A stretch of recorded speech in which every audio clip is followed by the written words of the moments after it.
The rain fell on Portland like a punishment. Not the soft mist the city was famous for, but the kind of rain that found its way through cheap fabric and settled into bones. The kind that made dying on the streets feel like drowning on dry land. Lily Harper counted her coins for the third time that night. $1.47. Her fingers shook as she arranged the pennies, nickels, and dimes on the piece of cardboard that served as both her bed and her floor. The loading dock behind the abandoned Cascade textile factory offered some shelter from the February cold. But shelter was relative when you were dying of leukemia at 19 years old. 3 months, the emergency room doctor had said 2 weeks ago. Maybe less without treatment. Lily had left before he could finish explaining all the ways she was going to die. She already knew. The nosebleeds that wouldn't stop. The bruises that appeared like dark flowers across her skin for no reason. The exhaustion that made every breath feel like lifting weights.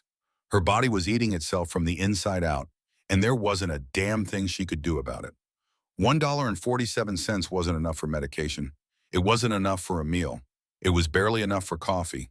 But it was everything she had scraped together from return bottles and the spare change people sometimes drop when they walk past pretending not to see her. The cold lived inside her now. Not just the February cold that soaked through her thin jacket, a deeper cold. The kind that came from knowing your body had turned against you and nobody in the world gave enough of a damn to help. Lily pressed her palm against the diner window across the alley. Joe's all-night diner. The warmth radiating from inside made her eyes burn. Through the glass, she could see people eating, laughing, living, being warm, being visible. That was when she saw him. The man sat alone in the corner booth, his broad shoulders hunched over a cup of coffee he wasn't drinking. Even from outside, Lily could see the death's head emblem on his leather vest. Hell's Angels, the tattoos crawling up his neck, the gray threading through his dark beard. He looked like every nightmare the social workers had warned her about back when she still had social workers. But Lily wasn't looking at the tattoos or the leather or the club colors that made the other diners give him a wide berth. She was looking at his face, at the way his jaw clenched around something painful, at the way his eyes stared at nothing, seeing something no one else could see. She recognized that look. She saw it every morning in the reflection of store windows. The look of someone carrying unbearable weight. Lily's legs threatened to buckle. The vertigo was getting worse. The doctors had explained it. Something about her blood cells, her oxygen levels, her body shutting down one system at a time. She steadied herself against the cold glass and made a decision. Maybe it was the fever talking. Maybe it was the clarity that came from having nothing left to lose. Maybe it was just the bone-deep human need to matter before disappearing completely. She pulled open the diner door. The warmth hit her first, making her sway on her feet, then the smells. Coffee and grease and food. So much food. Her stomach twisted with hunger so fierce it felt like violence. The conversations didn't stop at Calsby, but they shifted. Heads turned. A woman pulled her child closer. A man at the counter touched his wallet protectively. Lily knew what they saw. Dirty clothes, tangled blonde hair, the yellow tinge in her eyes that came from failing organs. Homeless, sick, dangerous in all the ways poverty made people dangerous. She walked toward the Hell's Angels booth, her sneakers squeaking on the worn linoleum. Each step felt like climbing a mountain. Marcus Reeves sensed her approach before he looked up. 25 years with the club had given him that instinct. Someone was coming. Someone small, hesitant, probably trouble. He lifted his head, ready to deliver the look that made people turn around. Instead, he found himself staring at a dying girl. She stood beside his booth, one hand gripping the edge of the table for balance. Up close, Marcus could see how thin she was. Bones visible through skin, cheekbones too sharp, wrists like bird wings. Her blonde hair hung limp and unwashed, but her eyes were what stopped him. Clear, direct, unafraid. "Sir," the girl's voice came out rougher than she intended. She swallowed and Marcus saw the wince of pain. "I'm sorry to bother you." "Then don't," Marcus said, his voice carrying the gravel of a lifetime of cigarettes and shouting over motorcycle engines. The girl pulled coins from her pocket, clutching them in her shaking palm. "I heard the waitress say your meal was $12.50. I only have $1.47, but I wanted to help pay for it." Marcus stared at the money, then at the girl. Around them, the diner had gone completely silent. Everyone watching. Everyone waiting to see what the dangerous biker would do to the homeless girl stupid enough to approach him. "You want to pay for my meal?" Marcus's voice was flat, processing something that didn't make sense. "Part of it," the girl corrected softly. I know it's not enough, but she hesitated, searching for words. You looked like you're carrying something heavy. And I thought maybe something warm might help. Everyone needs something warm when they're carrying heavy things. Marcus felt something crack in his chest, sharp and unexpected. This girl, clearly sick, clearly starving, clearly one bad day from death, was offering him money, offering him kindness. She was trying to help him. That your money? He asked, his voice rougher than he intended. Yes, sir. All of it? The girl nodded. I've been saving, but I think you need it more than I do right now. The absurdity of it hit Marcus like a physical blow. This dying homeless teenager thought he needed help, thought he needed kindness. When was the last time anyone had offered him kindness without an angle, without wanting something, without fear? What's your name? Marcus asked. Lily, Lily Harper. You got parents, Lily? Someone who knows you're here? Something flickered across her face, pain old and deep. No, sir, not anymore. How old are you? 19. Marcus studied her more carefully now, 19. His daughter's age when she died. Maya, who would never see 20, never graduate college, never do any of the 1,000 things she'd planned. The drunk driver had made sure of that 63 days ago. You hungry, Lily? The girl swayed slightly. The diner tilted. I'm okay. That's not what I asked. Marcus raised his voice, catching the waitress's attention. The woman approached like she was approaching a bomb. Yeah? Another menu, whatever she wants. Put it on my bill. The waitress, name tag reading Gloria, glanced at Lily with barely concealed disgust. Sir, we have policies about... Did I stutter? Marcus's voice dropped to something cold and dangerous. Get her a menu, get her food, put it on my bill. Gloria's face reddened, but she grabbed a menu and slapped it on the table. Lily stared at it like it was written in a foreign language. I can't. I was trying to help you, not... Sit down. Marcus's voice left no room for argument. It wasn't a request. Lily's legs made the decision for her, buckling as she slid into the booth across from him. The vinyl was cracked but warm. When was the last time she'd sat somewhere warm? When did you last eat? Marcus asked. Yesterday. The shelter served breakfast. Today's Tuesday. Yesterday was Monday. What did you eat Monday? Lily's silence was answer enough. Marcus felt the rage building, the same useless rage that had consumed him since Maya died. Rage at drunk drivers and cancer and a universe that took good people and left broken ones behind. But this wasn't about him. This was about a 19-year-old girl offering her last dollar to a stranger because he looked like he needed something warm. Order, he said, pushing the menu toward her. Sir, I don't have money for... I'm buying. Consider it payment for the $1.47. That's insulting charity what I'm doing. This is an exchange. You gave me something. Now I'm giving you something back. Lily's eyes filled with tears. She blinked them back furiously. That's too much for... Eggs, Marcus said to Gloria, who was hovering. Scrambled. Hash browns, bacon, toast, orange juice, coffee, pancakes. That's a lot of food, Lily whispered. You're dying, Marcus said bluntly. The words hung between them. Around them, conversations resumed at a lower volume. People pretending not to eavesdrop while straining to hear every word. Lily's face went carefully blank. What makes you think... I had a daughter, Marcus interrupted. Had, past tense. She got sick, and I watched her disappear piece by piece. Lost 60 pounds in 3 months. Bruises that wouldn't heal. Eyes that turned yellow. So yeah, I know what dying looks like. I'm sorry about your daughter. Don't be sorry, answer the question. You dying?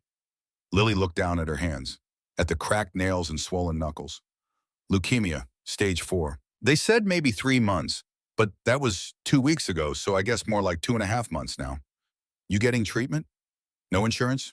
No money? No address? The emergency room stabilizes me when I collapse, then discharges me back to the streets. Lily's voice was matter of fact, like she was discussing the weather. It's fine. I've made peace with it. Bullshit. Lily's head snapped up. Excuse me? Nobody makes peace with dying at 19. That's what people say when they don't have choices. When the systems decided they don't matter enough to save. I don't... Lily's voice cracked. It doesn't matter what I want. I can't afford treatment. I can't even afford food. So yeah, I've made peace with it because what else can I do? The food arrived, plates covering the small table. More food than Lily had seen in weeks. The smell made her dizzy with hunger. Eat, Marcus commanded. Lily picked up a fork with trembling hands. The first bite of eggs nearly made her cry. Real food, hot food, food that wasn't scavenged or scammed or stolen. She forced herself to eat slowly, knowing her stomach couldn't handle much after days of near starvation. Marcus watched her eat the way Maya used to eat during chemo. Small bites, careful swallows, the concentration of someone whose body had become untrustworthy. Why be nice? He asked finally. Why what? Why offer money to a stranger when you're starving? Lily set down her fork.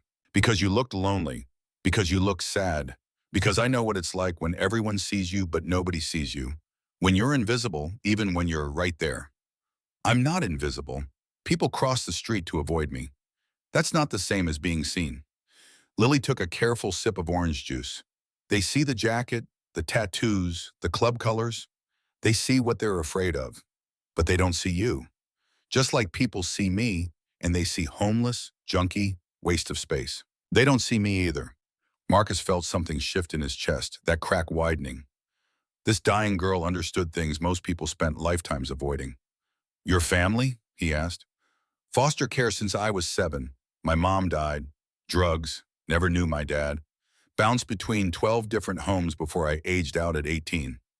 Lily's voice stayed level, reciting facts without emotion. Got a job at a call center, got an apartment, just a room really. Then I got sick. Lost the job because I kept missing days. Lost the room because I couldn't pay rent. Lost everything except $1.47 in a cardboard box behind a factory. No caseworker, no social services. I'm 19, adult, not their problem anymore. Lily managed a bitter smile. Turns out the system loves you until you turn 18. Then you're on your own. Marcus's phone buzzed. He ignored it. It buzzed again. He pulled it out, ready to throw it across the diner, then saw the caller ID Hawk, his chapter president. I need to take this, he said, sliding out of the booth. Keep eating. Marcus walked to the diner's entrance, far enough for privacy. Yeah? Where the hell are you? Hawk's voice crackled with irritation. Church started 20 minutes ago. Joe's Diner, got something I'm dealing with. What kind of something? Marcus watched Lily through the window, watched her eat with the desperation of someone who didn't know when the next meal would come. The kind that matters. There was a pause. Hawk had known Marcus for 15 years, had stood beside him through Maya's death, through the divorce that followed, through the darkness that had nearly swallowed him whole. You good? Hawk asked, his voice shifting from irritated to concerned. No, but I'm about to be. Marcus hung up before Hawk could respond. When he returned to the booth, Lily had eaten maybe half the food.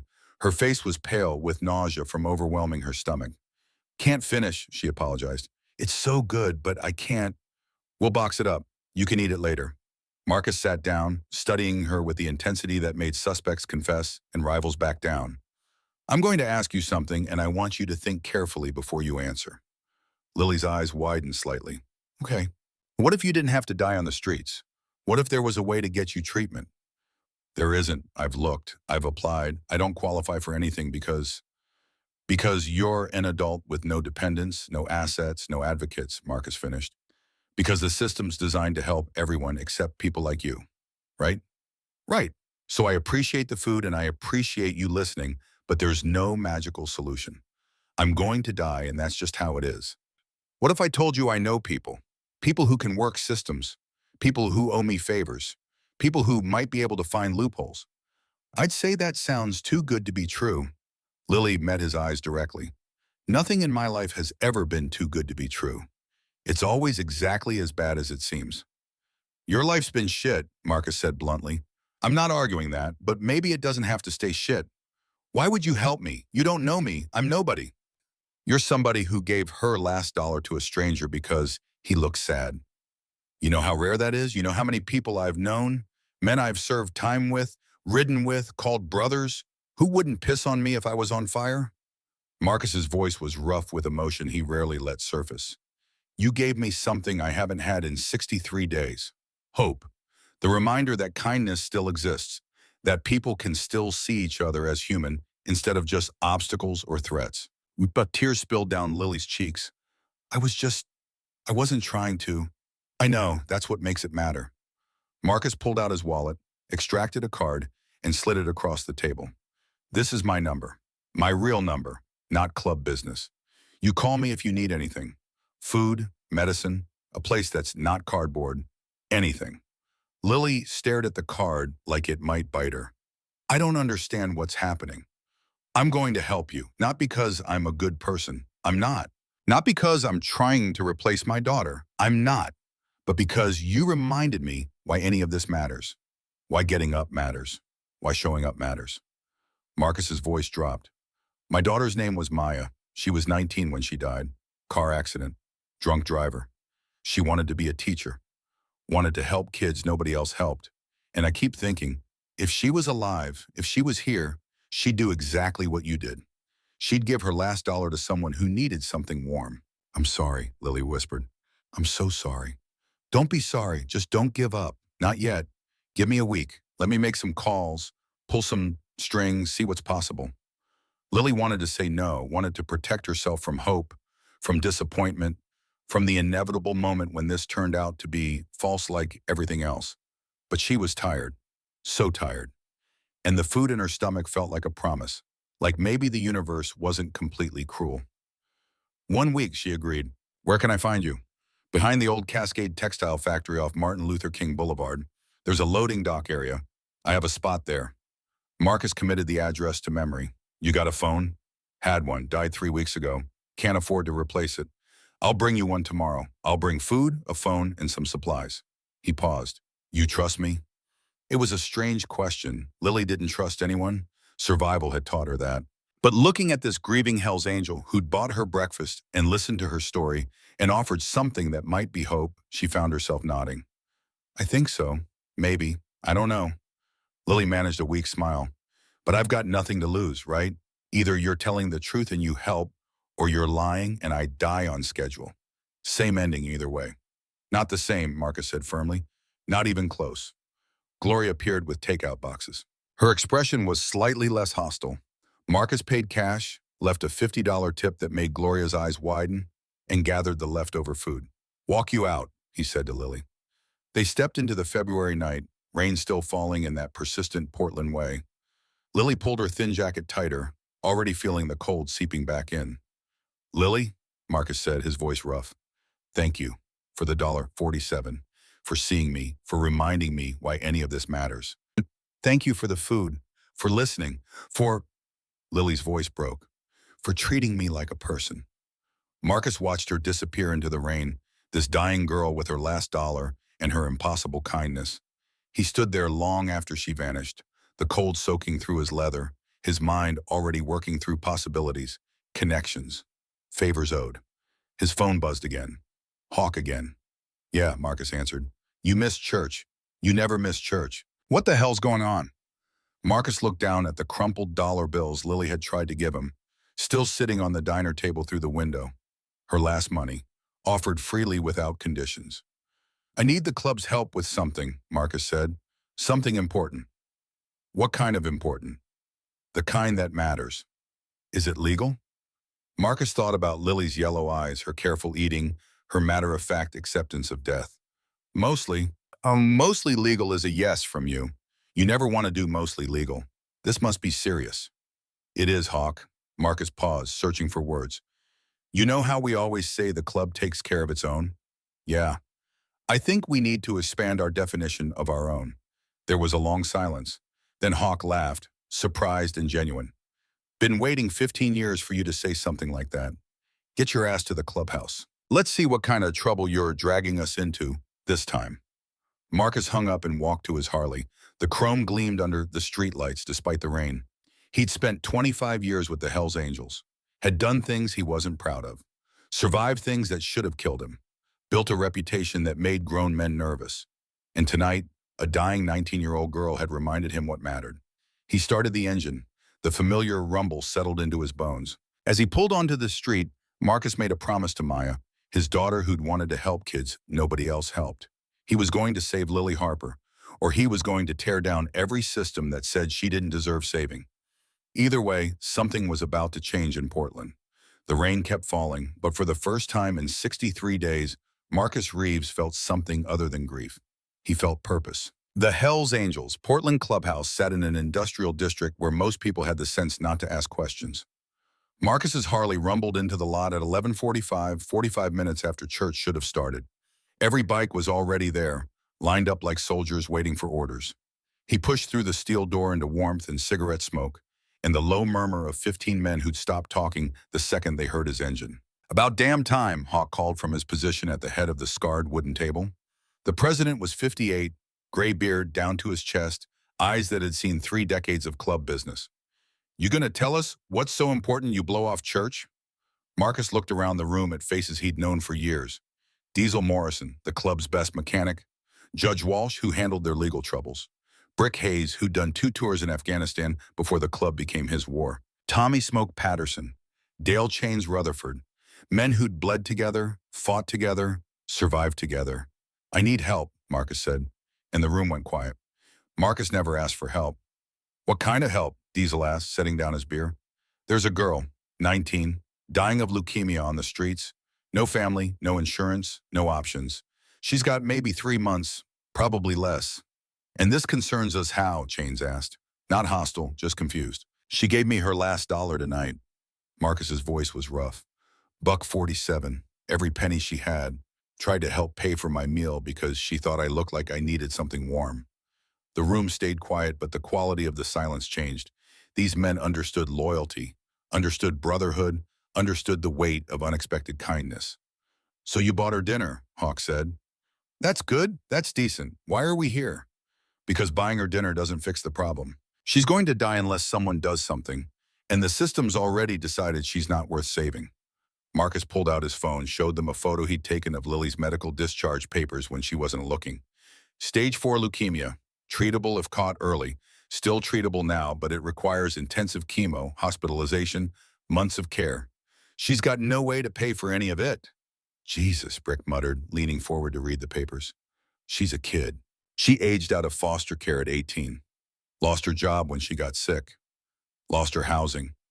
System calls her an adult, treats her like she's disposable." Judge, the club's lawyer, took the phone and studied the documents with professional interest. "What are you proposing?" "I don't know yet. That's why I'm here. I need ideas, legal options, medical connections, something, anything." "You want the club to get involved in saving a civilian?" Chains asked, still processing. "I want the club to help me save a girl who reminded me why any of this matters." Marcus's voice hardened. "My daughter died 63 days ago. Couldn't save her. But maybe I can save Lily." The silence that followed was heavy with understanding. They'd all been at Maya's funeral, had watched Marcus disappear into grief so deep it looked like he might never surface. "I'm in," Brick said immediately. "Whatever you need." "Hold on," Hawk raised a hand. "We don't just jump into civilian problems without thinking it through. Marcus, I feel for you, we all do, but helping some homeless girl get medical care, that's not club business." "Then maybe it should be," Marcus said, meeting his president's eyes with an intensity that made the air crackle. "We talk about brotherhood, about taking care of our own, but our own is just us. What if we expanded that? What if we actually did something that mattered?" "We do things that matter," Hawk countered. "Toy runs, veteran benefits. We're not exactly sitting around doing nothing." "A toy run once a year doesn't balance out the rest of what we do. You know that, I know that. We all know that." Marcus's voice was steady, but something fierce burned underneath. "I'm not saying we become saints. I'm saying we help one girl who needs help. One girl who showed more heart with $1.47 than most people show with everything they've got." Diesel stood up, walked over to Marcus. "You got a picture of her?" Marcus hesitated, then pulled up the only photo on his phone. Lily in the diner booth, thin and pale, holding a fork with shaking hands. "Ah, hell," Diesel said softly. "She looks like my niece who overdosed 3 years ago because nobody gave enough of a damn to help." "I got a sister," Smoke added. "System chewed her up, spit her out. She got lucky, found a church group that cared. But most don't get lucky. Most end up dead." Hawk looked around the room, reading the shift in energy. "Everyone gets a vote. That's how we do this. Everyone who wants to help Marcus's girl, say aye." "Aye," Brick said immediately. "Aye," Diesel and Smoke said together. "Aye," Judge said, surprising everyone. The lawyer was usually the voice of caution. One by one, every man in the room voted yes, unanimous. Hawk shook his head, but he was smiling. "Guess we're in the guardian angel business now." Judge, you look into medical options. Diesel, you got contacts at the hospitals? My cousin's a nurse at OHSU. I can ask around. Do it. Brick, you still got that connection with social services? My sister works for the county. I'll see what she knows. Good. Marcus, your point on this. You found her, you keep tabs on her, but you keep us updated. Everything above board, everything documented. Last thing we need is police thinking we're running some kind of scheme. Marcus felt something loosen in his chest. Appreciate it. Don't thank me yet. This could blow up in our faces in about 15 different ways. Hawk pointed at him. But your kid died and you're still standing here asking to save someone else's kid. That takes something. So yeah, we'll help. Club takes care of its own. And I guess this girl's our own now. Marcus left the clubhouse at 2 in the morning with a plan, contacts, and the weight of 15 men's loyalty on his shoulders. He rode through Portland's empty streets, rain still falling, thinking about Lily and her cardboard shelter behind the textile factory. He pulled up to the loading dock area at 2:30. The factory loomed dark and silent, broken windows like empty eyes. Marcus killed his engine and sat in the sudden quiet, listening. There, soft sounds from behind the dumpster. Coughing, the wet, rattling kind that meant fluid in the lungs. Marcus walked around the dumpster and found Lily's home. Cardboard boxes arranged as walls, a filthy sleeping bag, a plastic tarp overhead, barely keeping out the rain, a grocery cart with her possessions, a few clothes, some books, a stuffed animal that looked ancient. Lily was curled in the sleeping bag, shaking with cold or fever or both. Her eyes opened when his shadow fell across her. Mr. Reeves? Her voice was thin, confused. What are you doing here? Checking on you, making sure you're okay. It's 2 in the morning. I'm aware. Lily pushed herself up to sitting and Marcus saw the blood on her sleeve. Fresh blood, dark and wet. What happened? His voice sharpened with alarm. Nothing, just a nosebleed. They happen a lot now. That's not a nosebleed, that's too much blood. Marcus knelt beside her, ignoring the mud and trash. When did it start? An hour ago, maybe 2. I lose track of time. Lily pressed her sleeve against her nose. It'll stop eventually. It always does. Eventually could be too late. Marcus pulled out his phone. I'm calling an ambulance. No, Lily grabbed his arm with surprising strength. Please don't. The emergency room will stabilize me and discharge me, and then I'll have another bill I can't pay. I can't. I don't want more debt. I'll die owing? You could die right here, right now, and you're worried about debt? I'm worried about dying in a hospital where they make me fill out forms and ask for insurance cards and treat me like I'm taking resources from people who actually matter. Lily's eyes were fierce despite the blood. At least here, I'm just me, not a problem, not a statistic, just me. Marcus felt rage building, hot and sharp. Not at Lily, at the world that made a 19-year-old choose between dignity and survival. Pack your stuff, he said. What? Pack your stuff. You're not staying here. Mr. Reeves, I can't. Marcus, my name's Marcus, and yeah, you can. You're coming with me. Where? Somewhere that's not a cardboard box in February. Marcus stood, pulling her up with him. Lily swayed, dizzy from blood loss and standing too fast. He caught her before she fell. When's the last time you slept somewhere warm? Shelter lets me stay sometimes when there's space. When they're not full, that's not an answer. Lily thought about it, her mind moving slowly through fog. 3 weeks, maybe 4. Jesus Christ. Marcus looked at her pathetic collection of belongings. Grab what matters, leave the rest. I don't understand what's happening. I'm helping. That's what's happening. You showed me kindness. I'm returning it. That's how this works. Lily's hands shook as she gathered her few possessions. The books, the stuffed bear, a photo of a woman who must have been her mother. Marcus noticed what she didn't take. The cardboard, the filthy sleeping bag, the trash she'd been living in.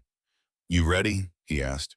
Lily looked at the shelter that had barely kept her alive, then at Marcus's Harley, gleaming under the streetlight.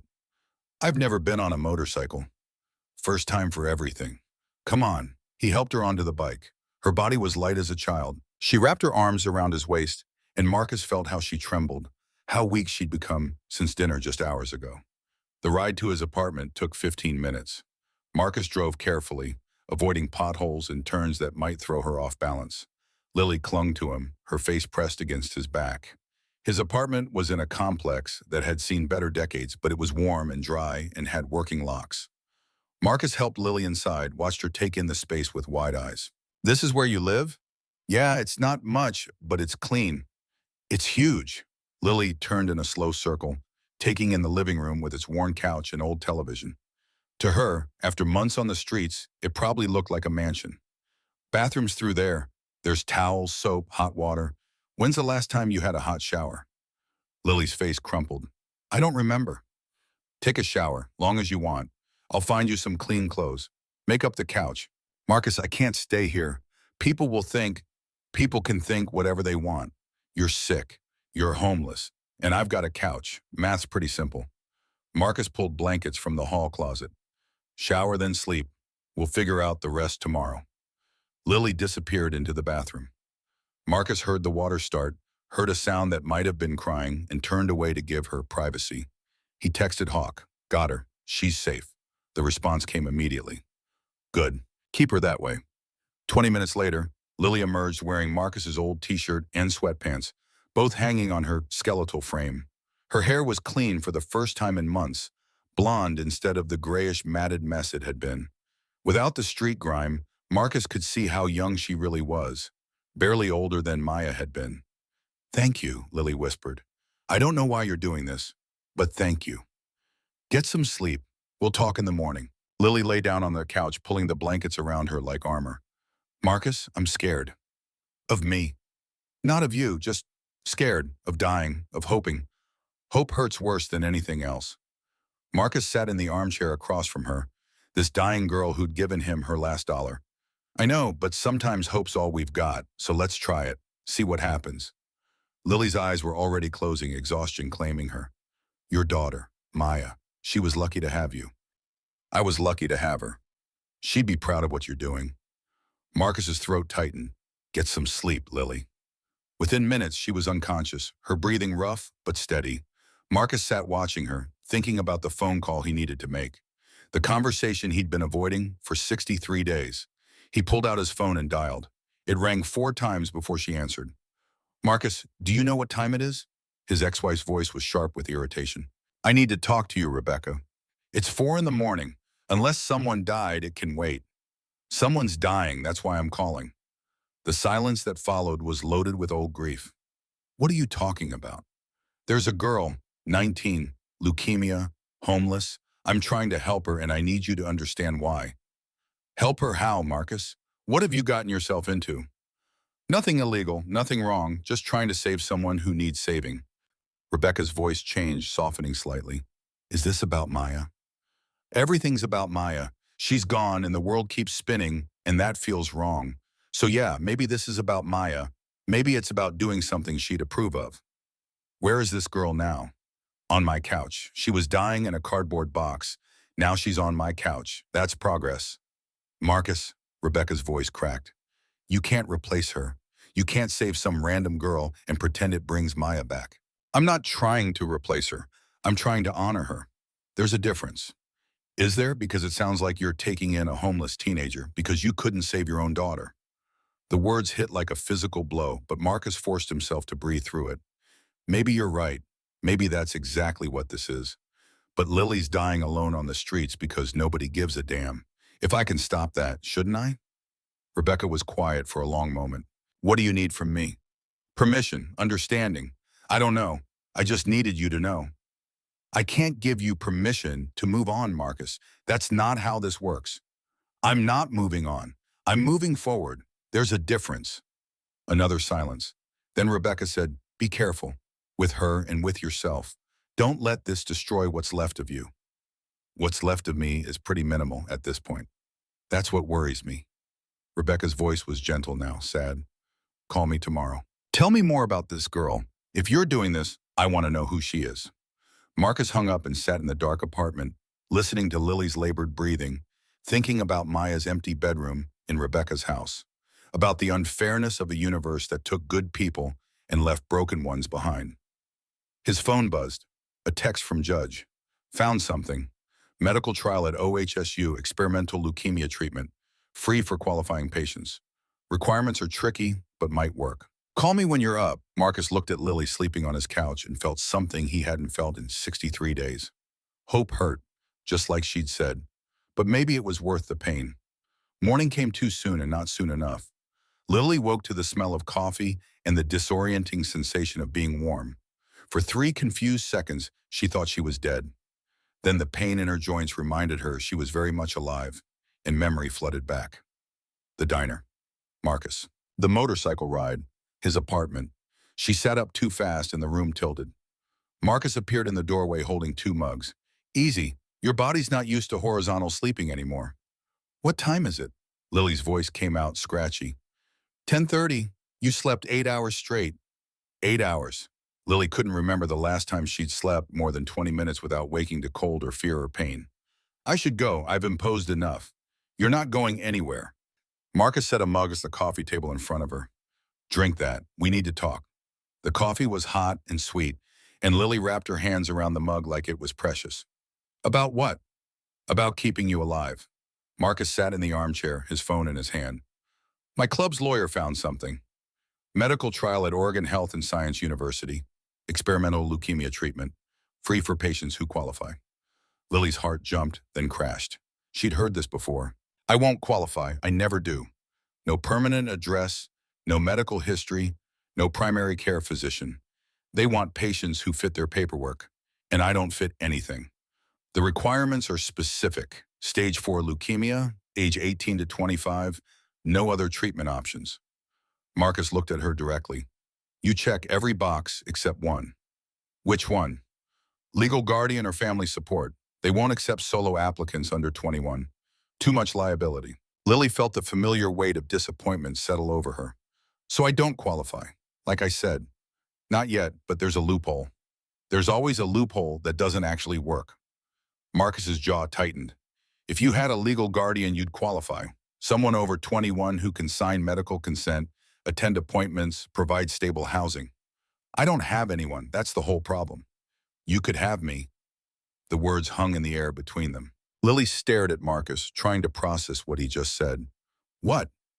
Adult-dependent guardianship. It's a legal status. I become your guardian. You become my dependent. It's used for disabled adults usually, but the law covers situations where someone can't care for themselves due to medical issues. Lily's hands started shaking, coffee sloshing in the mug. You want to legally adopt me?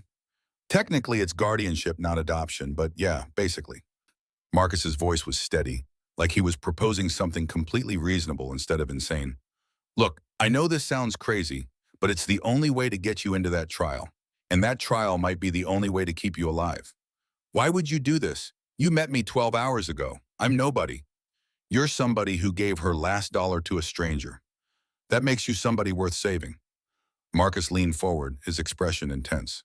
My daughter died 2 months ago. I couldn't save her, but I can save you. Let me save you. Lily felt tears burning. This is about your daughter. Everything's about my daughter. She's dead and I'm not, and that doesn't make sense. So yeah, maybe this is about Maya. Maybe I'm trying to do something she'd be proud of. Is that wrong? It's not wrong, it's just... Lily's voice broke. What if I die anyway? What if you do all this and I die in 3 months like they said? You'll have gone through all this trouble for nothing. Then at least you'll die knowing someone gave a damn. You'll die with medical care instead of in a cardboard box. You'll die with someone holding your hand instead of alone behind a dumpster. Marcus's voice was rough with emotion. That's not nothing. Lily couldn't stop the tears now. I don't know how to accept this kind of help.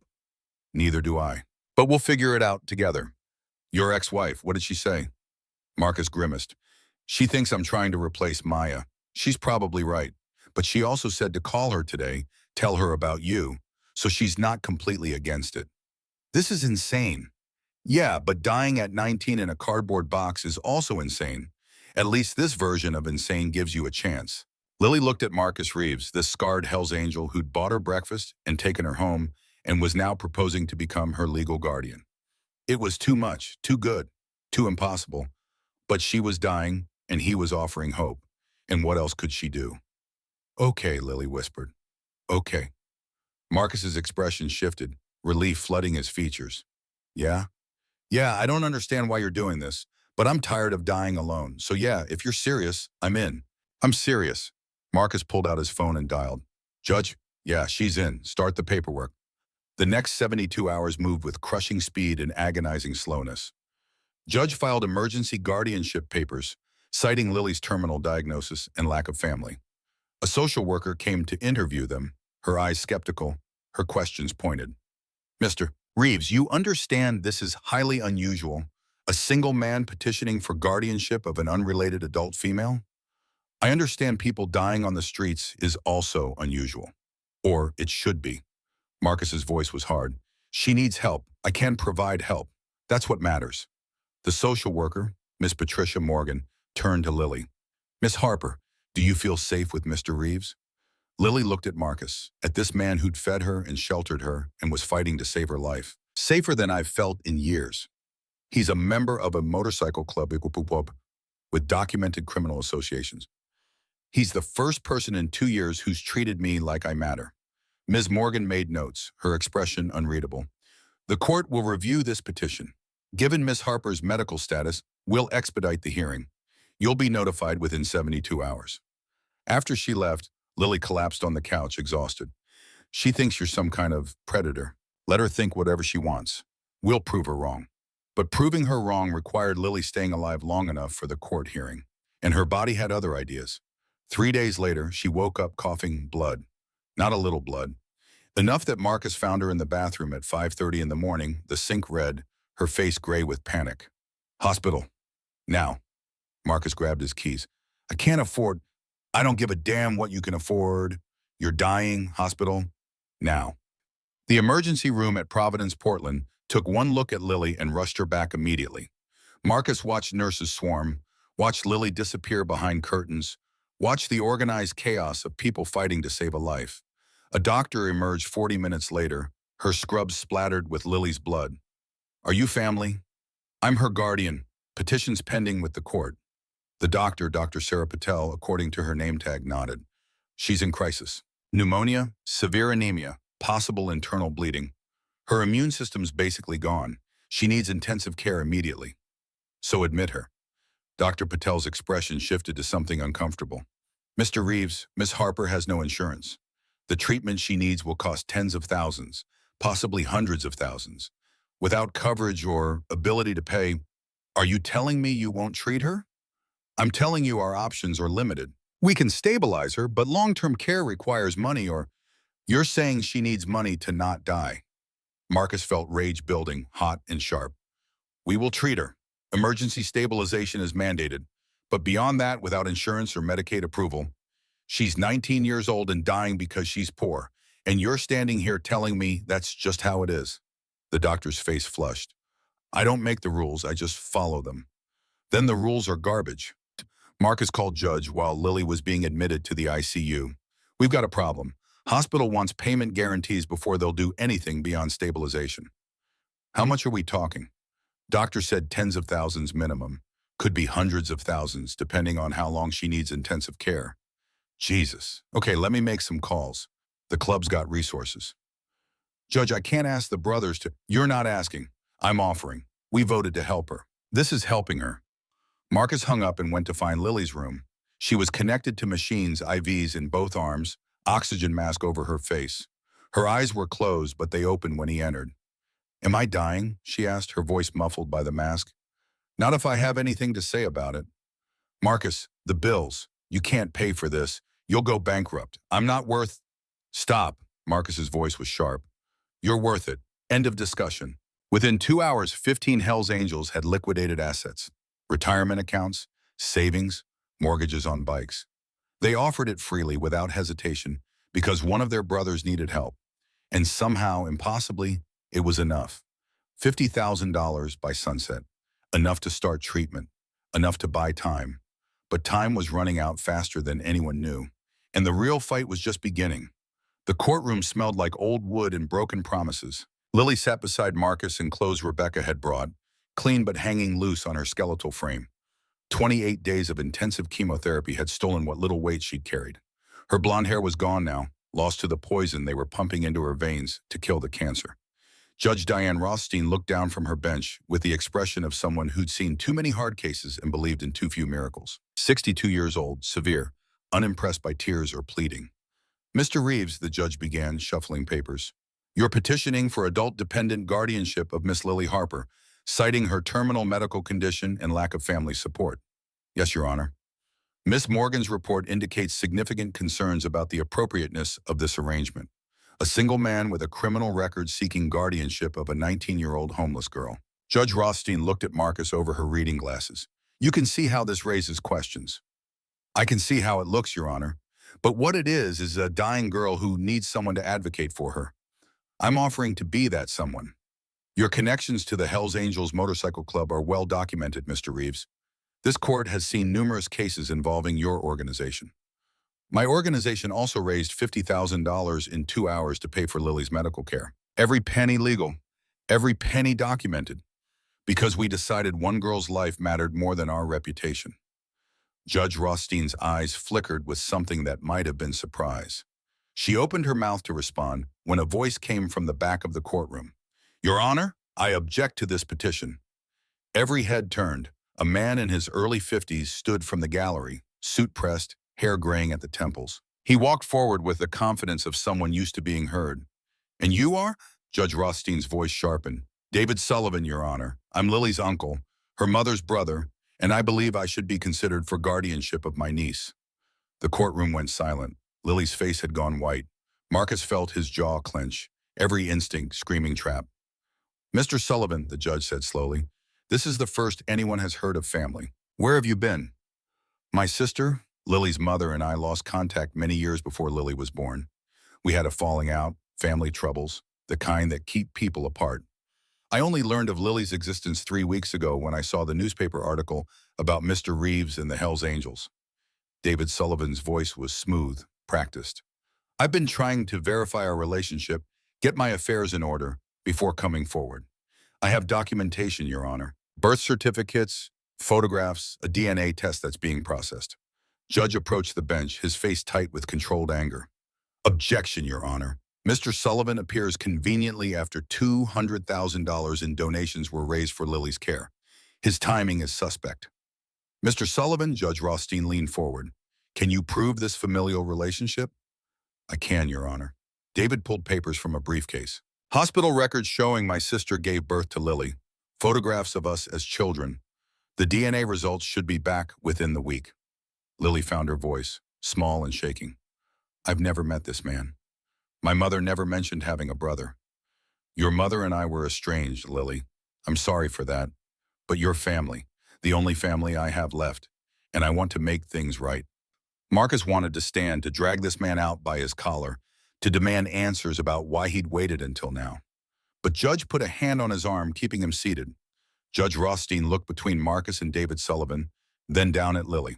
Miss Harper, do you have a preference? Lily looked at Marcus.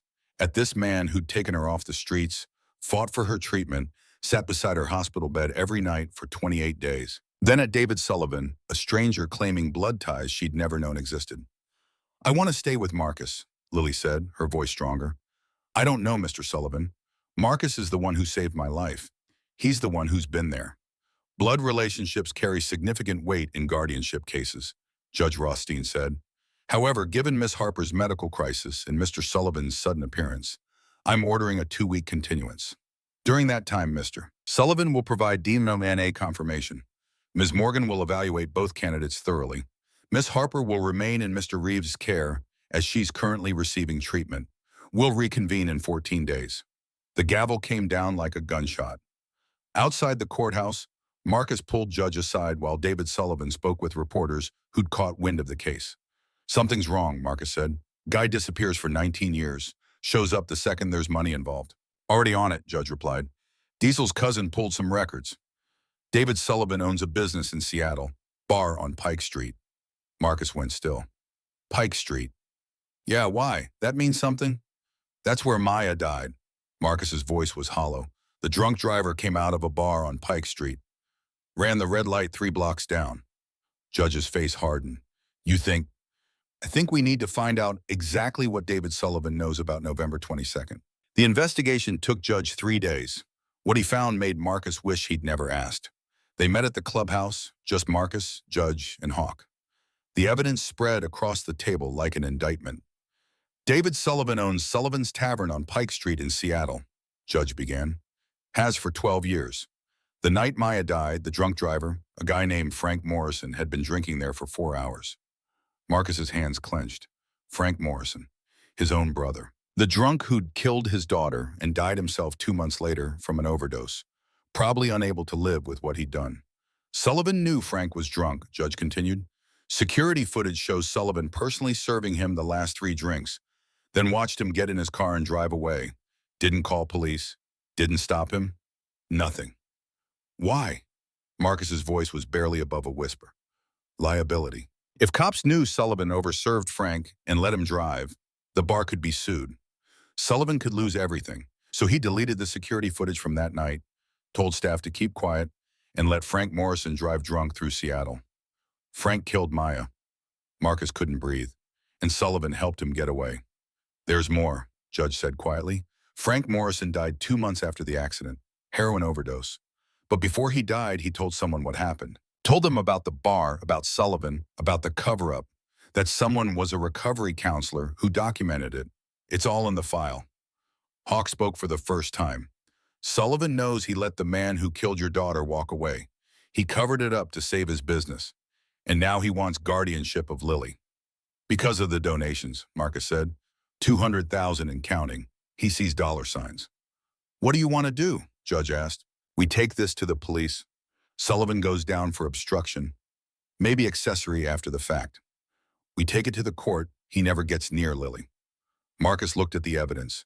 Proof that the man claiming to be Lily's savior had helped kill Maya. Had prioritized money over justice. Over a 19-year-old girl's life. Just like the system had prioritized money over Lily's life. If we expose him, Marcus said slowly, Lily finds out her uncle helped kill my daughter. She carries that guilt, that stain. She didn't do anything wrong, but she'll feel responsible. It's not her fault, Hawk said. You think that matters? She already thinks she's a burden. Already thinks she doesn't deserve help. You think she won't torture herself over this? So what's the alternative? Judge asked. Let Sullivan walk? Marcus stood, walked to the window, stared out at the Portland rain. Maya's face floated in his memory. 19 years old, laughing, alive, planning to change the world one kid at a time. What would she want him to do? I'm going to talk to Sullivan, Marcus said, alone. They met in a coffee shop in neutral territory. David Sullivan sat across from Marcus with a confidence that made Marcus want to break things. Mr. Reeves, I'm glad you reached out. I think we can work something out regarding Lily that... Pike Street, Marcus interrupted. November 22nd. You remember that night? The color drained from Sullivan's face. I don't know what... Don't. Marcus's voice was cold enough to freeze. I know everything. Frank Morrison, the security footage you deleted, the fact that you watched a drunk man get in his car and drive away because you were worried about liability. I know that drunk man killed my daughter 3 blocks from your bar. I know you helped him get away with it. Sullivan's hands shook. I didn't know he would kill anyone. I didn't. You knew he was drunk. You knew he was driving. You chose your business over someone's life. And now you want to claim you care about Lily? Your own niece you've ignored for 19 years? I made a mistake. A terrible mistake. But Lily is family. I want to make amends. By taking the donations raised for her medical care? Sullivan's face reddened. That's not... I genuinely want to help her. Marcus leaned forward. Here's what's going to happen. You're going to withdraw your petition for guardianship. You're going to disappear from Lily's life completely. You're never going to contact her. Never going to tell her we're related by this. Never going to let her know about Pike Street. You can't make me. Or I go to the police with everything. The security footage deletion, the cover-up, accessory after the fact to vehicular manslaughter. You'll lose your bar. You'll go to prison. And Lily will know her uncle helped kill my daughter. Marcus's eyes were ice. Your choice. The silence stretched. Sullivan's face worked through calculations, through fear, through the realization that he'd lost. Why? Sullivan asked finally. Why protect me? I helped kill your daughter. I'm not protecting you. I'm protecting Lily. She doesn't deserve to carry your sins. She's got enough to survive without that weight. Sullivan nodded slowly. I'll withdraw the petition. Family emergency, business conflicts, whatever the court needs to hear. And Lily? She'll never hear from me again. Marcus stood to leave, then paused. Frank Morrison was my brother. the drunk driver who killed Maya. He was my own blood, and the guilt of that, knowing my brother took my daughter, that's mine to carry. You live with yours, but you do it far away from Lily. 2 weeks later, Judge Rothstein reviewed Sullivan's withdrawal and Miss Morgan's updated evaluation. The social worker's report had shifted. She'd spent time with Marcus and Lily, seen how he advocated for her medical care, how he showed up every day, how Lily thrived under his protection despite the brutal treatment. Mr. Reeves, the judge said, I was skeptical of this arrangement. I'll be honest about that. A motorcycle club member seeking guardianship of a homeless teenager seemed problematic at best.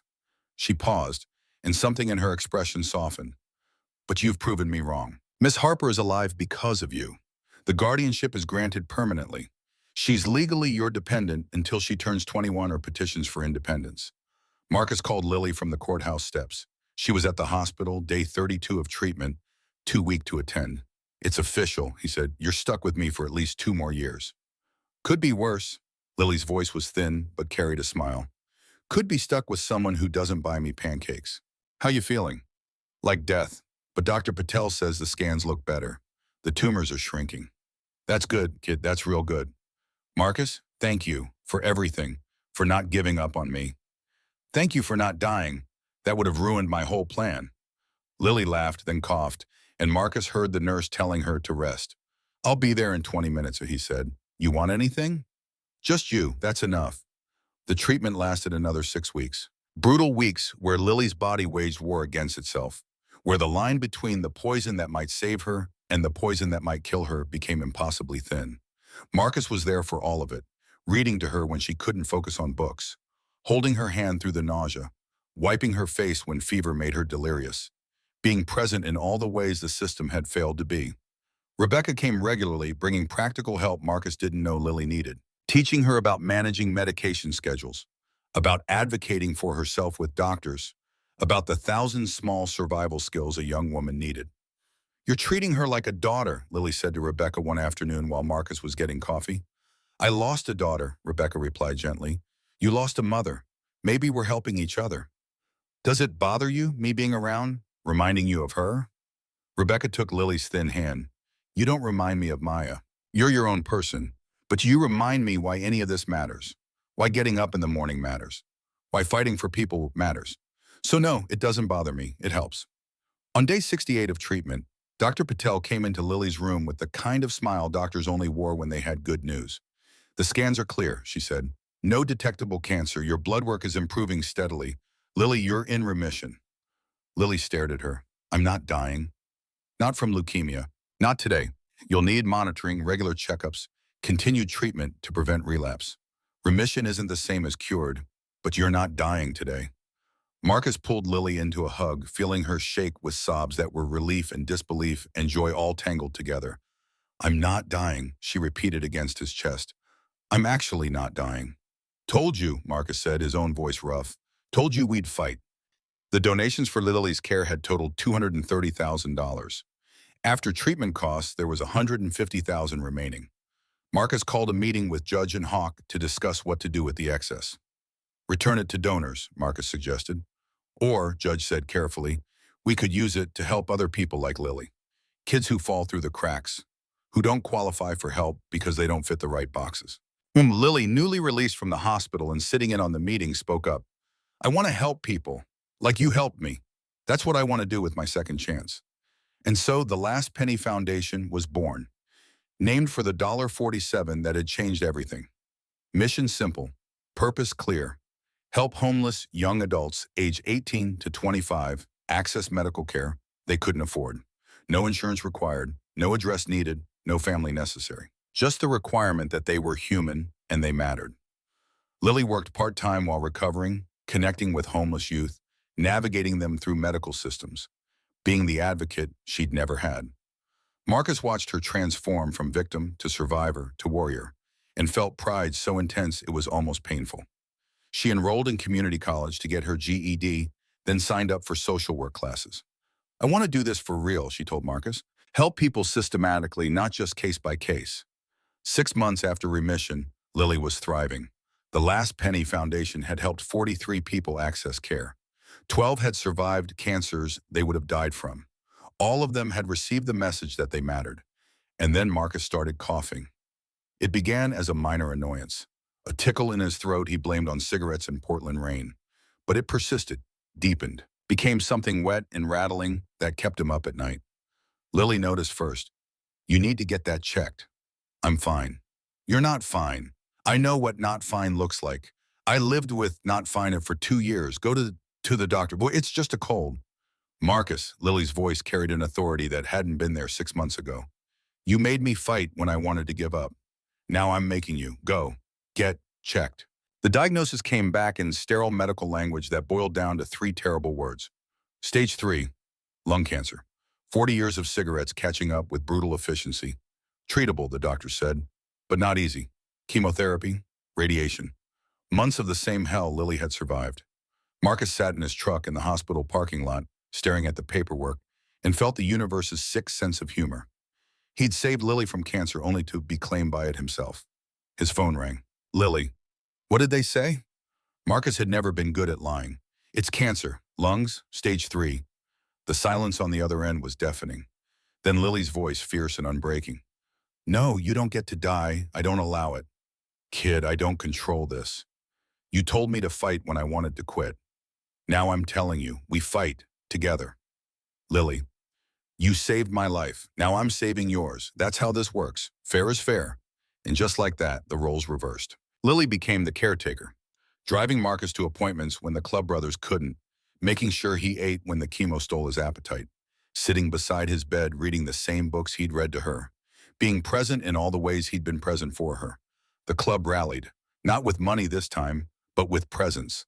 Brothers rotating through Marcus's apartment, making sure he was never alone. Hawk brought groceries. Diesel fixed things that broke. Judge handled paperwork. They showed up because that's what family did. The foundation can help with costs, Judge said during one visit. That money's for kids who need it, Marcus protested. You need it. You built this thing. Let it help you back. Rebecca came too, bringing a strange piece to the arrangement. She and Lily had developed their own relationship, built on shared loss and stubborn hope. He's going to be okay, Rebecca told Lily one afternoon while Marcus slept. He's too stubborn to die. I was supposed to die. He saved me. What if I can't save him back? You already are. Every day you show up, every meal you make, every time you remind him why living matters. You're saving him the same way he saved you. With presence. With refusal to give up. The treatment was brutal. Marcus lost weight, lost energy, lost the invincibility that came with surviving 50 years of hard living. But he didn't lose Lily, didn't lose the purpose she'd given him. 4 months into treatment, his scans showed improvement. The tumor shrinking, the cancer retreating. You're responding well, the oncologist said. Better than expected, given the progression. If this continues, we're looking at remission. Lily squeezed Marcus's hand so hard it hurt. Told you, too stubborn to die. While Marcus fought his own battle with cancer, the Last Penny Foundation's work continued. The story had spread. Local news became national news. CNN did a feature on the Hells Angels saving homeless teens. Lily testified before Congress about healthcare access. Other cities wanted to start similar programs. Lily became a spokesperson, her story of surviving terminal leukemia because a biker refused to let her die resonating across the country. She spoke at universities, wrote op-eds, moved people to tears and action with her simple insistence that everyone deserved to live. Marcus watched from his couch during recovery, pride and wonder mixing in equal measure. This was the girl who tried to pay for his dinner with her last dollar. Now she was changing national policy. I created a monster, he told Hawk during one visit. You created a force of nature. There's a difference. She doesn't need me anymore. That was always the point. You saved her so she could live, not so she could depend on you forever. Hawk studied Marcus. You miss having someone to save? Maya needed me. Then Lily needed me. Now I don't know what I'm supposed to do. Be proud, step back. Watch the people you saved change the world. That's legacy, brother. But legacy felt hollow until Marcus's scans came back clear. 6 months of treatment. Remission achieved. He would never be the same. Would carry scars and weakness the rest of his life. But he was alive. Lily threw a small celebration at the clubhouse. Just family. The club, Rebecca, a few people from the foundation. To Marcus, Lily raised her glass. Who taught me that one person caring can change everything? To Lily, Marcus countered, who reminded me why caring matters. They drank, and for the first time in over a year, Marcus felt something close to peace. The call came on a Tuesday. Officer Janet Reynolds, Portland Police. A girl named Zara Martinez had shown up at Providence Emergency Room, critical condition, stage 4 pancreatic cancer. 19 years old, homeless, no family. She'd had the last penny foundation's card in her pocket. Asked for Lily Harper before losing consciousness. Lily and Marcus arrived at the hospital within 20 minutes. Zara was in ICU, tubes and wires everywhere, skin yellow with liver failure. Lily pulled a chair beside the bed and took Zara's hand. The girl's eyes fluttered open. "You're the girl from the news," Zara whispered. "The one they saved." "That's me, and we're going to save you too." "They said I'm dying, said there's nothing they can do without money." "They're wrong." Lily's voice was fierce with certainty. "There's a lot we can do. I need you to fight. Can you do that?" "I'm so tired." "I know, I was too. But you fight anyway, because giving up means they win. The system that says you don't matter. The people who walk past like you're invisible. You fight because you're worth fighting for." "How do you know I'm worth it? You don't even know me." "You're 19 and dying and alone. That's enough. That's more than enough." Marcus called Dr. Patel while Lily stayed with Aura. The foundation would cover costs. Treatment would begin immediately. The surgery took 11 hours. Marcus and Lily waited together the same way they'd waited during Lily's crisis. The same fear, the same hope. But this time, Lily was the one offering comfort instead of receiving it. "What if she doesn't make it?" Lily asked.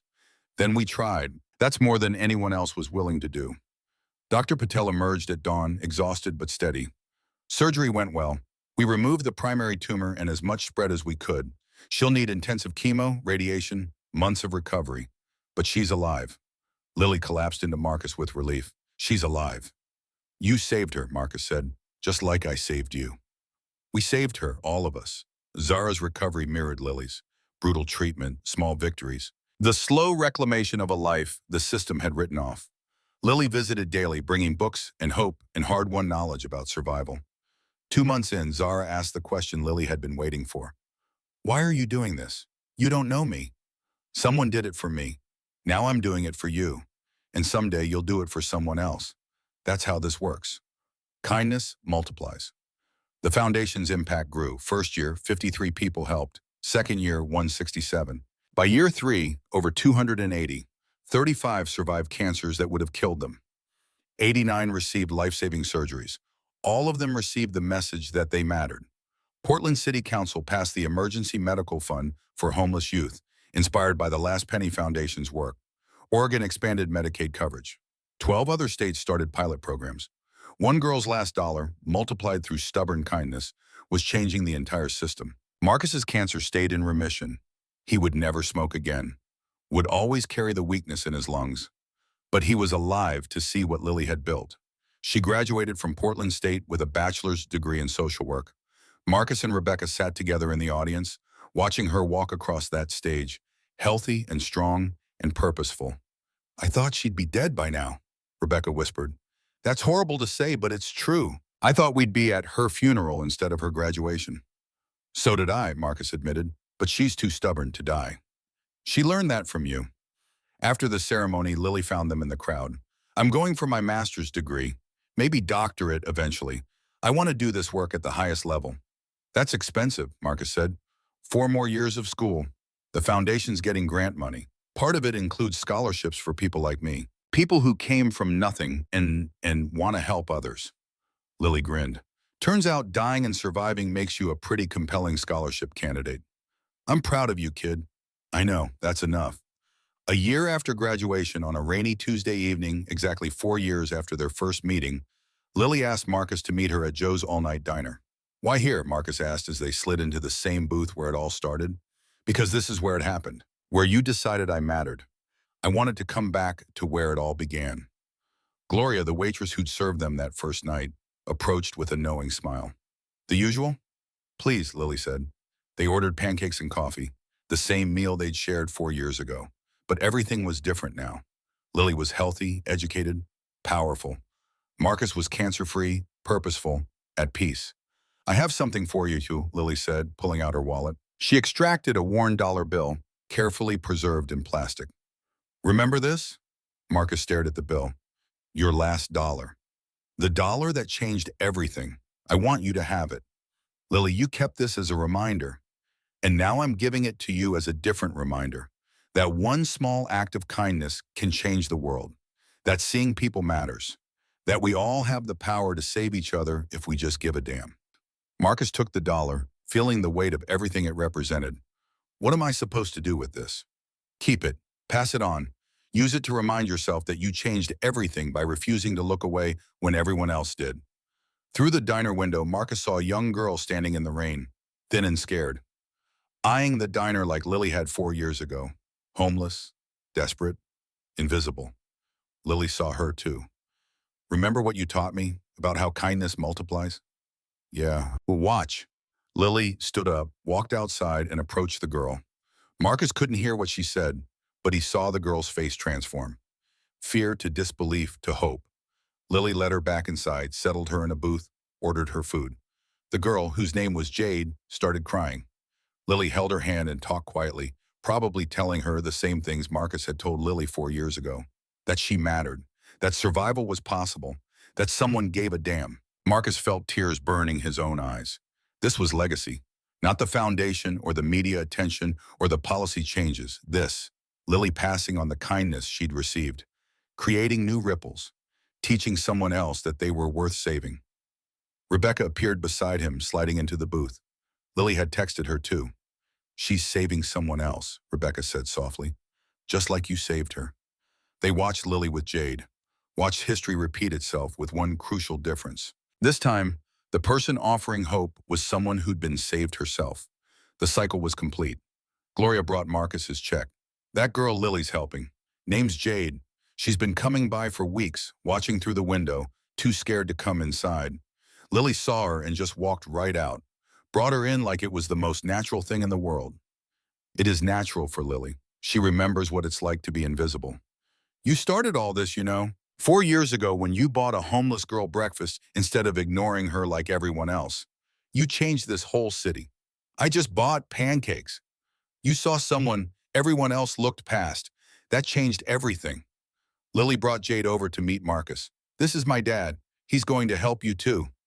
Jade looked at Marcus with the same mix of fear and hope Lily had shown 4 years ago. Why would you help me? Marcus pulled out his wallet and extracted a $20 bill.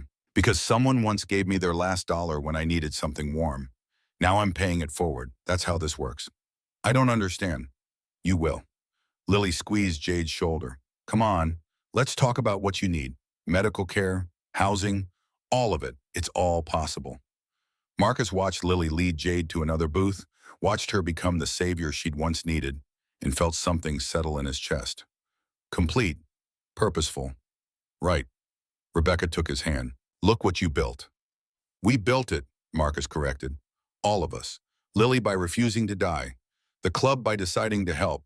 You by supporting us even when it seemed crazy. We built this together. What happens now? Now Lily helps Jade. Jade survives and helps someone else. The cycle continues. Kindness multiplying. Saving one person at a time until the whole system changes. They sat together in Joe's all-night diner while Lily saved someone else's life with the same fierce determination Marcus had used to save hers. The rain kept falling, the city kept moving, people kept suffering, but now there were people who cared, people who looked instead of looking away, people who understood that $1, one breakfast, one moment of seeing another human being as worthy of compassion could change everything. Marcus Reeves had walked into this diner 4 years ago, drowning in grief, expecting nothing, hoping for nothing. A dying girl with her last dollar had reminded him that kindness still existed, that people still mattered, that hope still worked. Now that girl was saving others, creating ripples that would extend far beyond anything Marcus could have imagined. The Hell's Angel everyone feared had become a guardian angel. The homeless girl everyone ignored had become a voice for the voiceless. All because someone gave their last dollar to a stranger, and someone else decided that dollar meant something worth fighting for. Lily came back to the booth, Jade beside her, both of them smiling through tears. We're taking Jade to the hospital, Lily said, getting her checked out, starting the process. Good, Marcus said. That's good. Thank you, Jade whispered, for caring, for seeing me. Thank Lily. She's the one who knows what you're going through. I just buy the pancakes. Lily laughed. He does more than buy pancakes, but yeah, pancakes are important too. They left together, all of them. This strange family built from desperation and hope. Marcus, Rebecca, Lily, and Jade. 4 people connected by the choice to see each other as human, to care when caring was difficult, to fight for survival when dying seemed easier. Gloria watched them go and shook her head in wonder. 4 years ago, she'd been afraid of the tattooed biker in her diner. Now she understood he'd been the most human person in the room. Marcus rode home through Portland rain, Lily and Jade following in Lily's car. The city looked different now. Not because it had changed, but because Marcus saw it differently. Every homeless person was someone's Lily, someone's Jade. Every invisible person deserved to be seen. He couldn't save them all. But he'd saved Lily, and Lily was saving others. And those others would save more people until kindness had spread so far that invisibility became impossible. That was legacy. That was purpose. That was everything that mattered. His phone buzzed, a text from Lily. Thank you for teaching me how to save people. I love you, Dad. Marcus's throat tightened. He typed back. Thank you for teaching me why saving people matters. I love you too, kid. 4 years ago, a dying homeless girl had given a grieving Hell's Angel her last dollar because he looked like he needed something warm. That one moment of kindness had saved 2 lives and created a foundation that would save hundreds more. Sometimes redemption came from unexpected places. Sometimes it came from cardboard boxes and crumpled dollar bills and the stubborn refusal to accept that some people didn't matter. Everyone mattered. Lily had proved that. Jade would prove it next. The cycle would continue. Kindness multiplying, hope spreading, invisibility ending, one person at a time. Marcus walked into his apartment, no longer empty, no longer drowning, no longer defined by grief. He was defined by purpose, by the lives he'd saved, by the daughter who'd saved him right back. The last penny had bought more than breakfast. It had bought hope, redemption, and the unshakable truth that kindness was the most powerful force in the universe. That was enough. That was everything. That was exactly what mattered.